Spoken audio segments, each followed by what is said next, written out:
ja Sorgele vilistati viga. Jürisson on julgelt mänginud natuke kardeti, et kas just füüsiliselt ta on suhteliselt noor mängija ja kehaliselt võib-olla mitte väga võimas. Et kas ta just füüsiliselt nagu tugevate Portugali kaitsjate vastu peab ja ega ta kartma ei hakka, aga siiamaani ta küll ei ole kartma. Zelinski hästi mängis palli rinnakäel, lööb ja tõrjus taas väravat. Uuesti Zelinski ründab. 2 rünnakut järjest nüüd Indrek Zelinski poolt. Zelinski tegi suurepärase pettiliigutuse ja mängis Portugali kaitsest mööda, lõi paraku taas liiga keskele ja väravat suutis tõrjuda. Mängutempo on, nagu me oleme eelnevalt öelnud, väga kiire taas Portugal rünnakul. Simao, Rui Sorge, Rui Costa, tema kauglöögid on ohtlikud. Ja lõpuks Rui Costa lõi värava 15. minutil. 1-0 läks Portugal juhtima. Ja nii naljakas, kui see ei ole, osa sellest väravast läheb kohtunikule arvele, kes segas Martin Reimi, kui Martin Reim üritas minna Rui Costat kaitsma, takistama. Vaatame kordus kohe selles olukorras. Väga kahju, ilus mäng oli küll Eesti meeskonna poolt ja selle nurga alt seda näha ei ole, aga näeme nüüd. Reim oli vahepeal maas pikali, kuna ei saanud kohtunikust mööda. Aga no selliseid asju juhtub. Sellised läbisööst ei tohi eriti maha magada.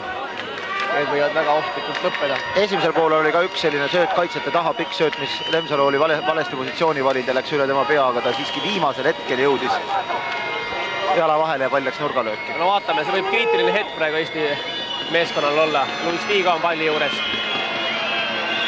On ka Rui Costa. On ka Fernando Couto, kes on valmis ette jooksma. Figo lööb peale, lööb üle värava ja lõi sisse.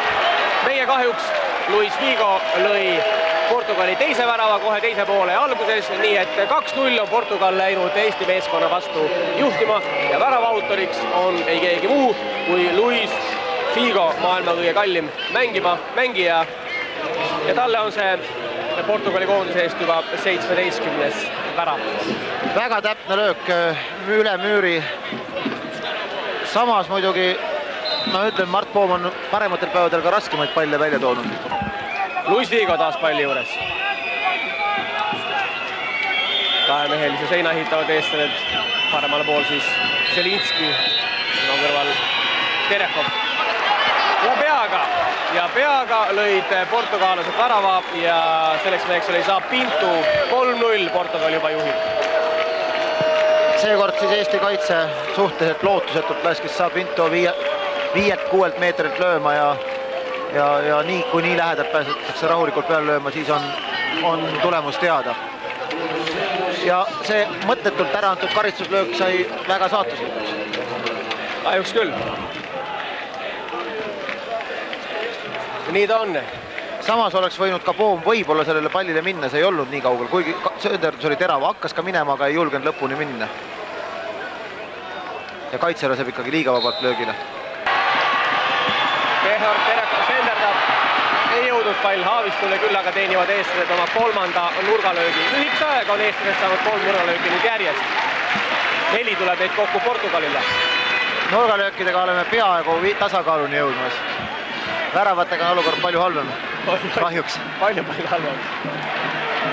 Ja väravad on need, mis otsustavad. No vaatame, mis tuleb sellest nurgalöögist. Lemsalu liikus sinna kastist. Ei, hüppas lööväravast, aga Andres Ooper lõi Eesti auvärava teise poole ja 38. minutil. 7 minutit enne mängu lõppu sai Andres Ooper jalavalgeks. Pärast Martin Reimi nurgalööki sai Eesti lõpuks oma tahtmise. Aga kahjuks liiga hilja. Üllatavalt vabalt portugalased lasevad umbes 7-8 meetrit Ooperi lööma ja Ooper ei vääratanud. Lemsalu mängis ka hästi, Lemsalu suutis takistada Portugali kaitset pallini jõudmast ja pall tuli niimoodi Ooperile vabalt. Andres Ooper on nüüd oma karjääri jooksul löönud 14 väravat Eesti koondise kasuks, sama palju on neid arvel ka Indrek Zelinskil.